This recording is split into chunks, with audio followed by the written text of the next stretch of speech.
Welcome to the Solid Signal Podcast for the week of February 11th, 2019. This is President's Day, and I hope you have the day off and that you're enjoying it and that you're thinking about President Washington, President Lincoln, and all the great things about the United States of America. But that's not what I'm here to talk about, friends. I'm here to talk about cell boosters, because this, after all, is the Solid Signal Podcast. And that's what we do. We talk about all sorts of consumer electronics, industrial stuff, and the kind of things that are appealing to all of us who kind of deal with that stuff. So let's dive right in. A while ago, I was asked, well, what options do you have for a cell booster to work outdoors? And my initial thought was, none. And I want to take a few steps back and explain. Cellular signal boosters are not designed for use outdoors. As a matter of fact, depending on how you interpret the rules, they're not legal to be used outdoors. They're only intended for indoor use. And so you're never going to find a cell booster that's, got waterproof components so that it can work outside.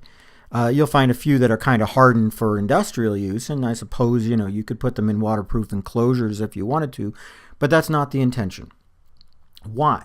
Because the idea of a cell booster, the idea of what you do with it is it's a device that's specifically designed to give you better service indoors based on a weak outdoor signal. That's its entire intention in life. That's everything that it wants to be, everything that it chooses to be. And so everything that you'll find with signal boosters is designed to do that. You can use a cell booster on a patio. You could do that stuff. It's not really designed for it. The specific case that I was asked about was somebody who had a large patio area with a pool and didn't have good cell service in that pool area. And they wanted to know, well, can you put up an antenna and put in a booster and get good cell service in that area?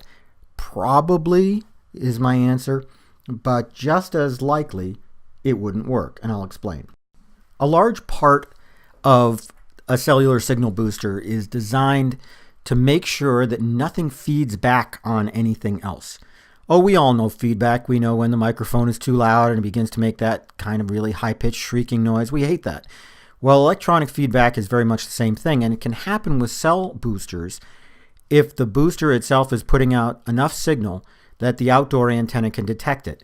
This usually isn't a problem, of course, because you put that antenna up nice and high on your roof, and you've got your cell booster inside with at least 15 feet of vertical separation, and so it just doesn't end up being a problem. When you do have that kind of problem, however, the booster fixes itself. It's required to by FCC codes. What it does is it starts reducing the range and reducing the power until that feedback goes away.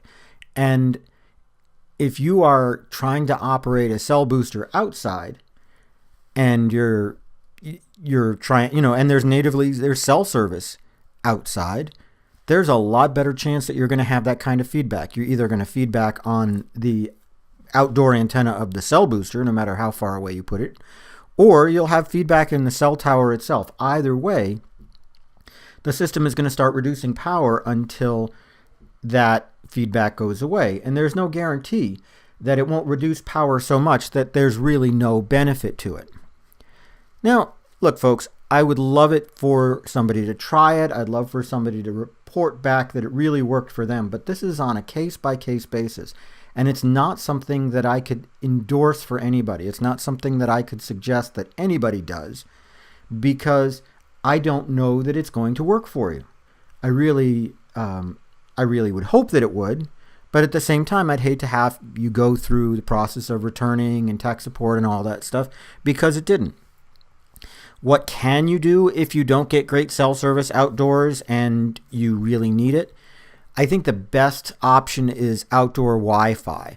There are a number of options for outdoor Wi-Fi systems, what we call mesh networks, that work with your network inside to give you great service, no matter where you are. There are outdoor access points, they're called, and you can get them from Open Mesh, from Ubiquiti, from Eero. There's bunches of them. And that's going to give you great Wi-Fi out in your patio area. And then you turn on Wi-Fi calling and you use that. And that's going to give you good calling and good internet for anybody who's connected to your Wi-Fi network. It's not going to be for anybody, and you can set up, a guest network so that you could do it without a password, tell all your friends to connect to this open network. And that's really the best solution. And if you're looking for that sort of stuff, we have it at solidsignal.com. Search for access points, outdoor access point, that sort of thing. And you're going to find the things that you need. You can build an entire system from scratch, or you can find something that's going to work with your existing router.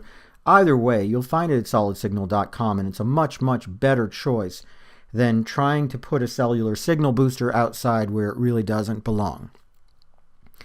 Anyway, friends, that's about it for this podcast for the week, and I encourage you to browse the great selection of stuff we have at solidsignal.com. You'll find we add about 1,000 to 2,000 parts a week.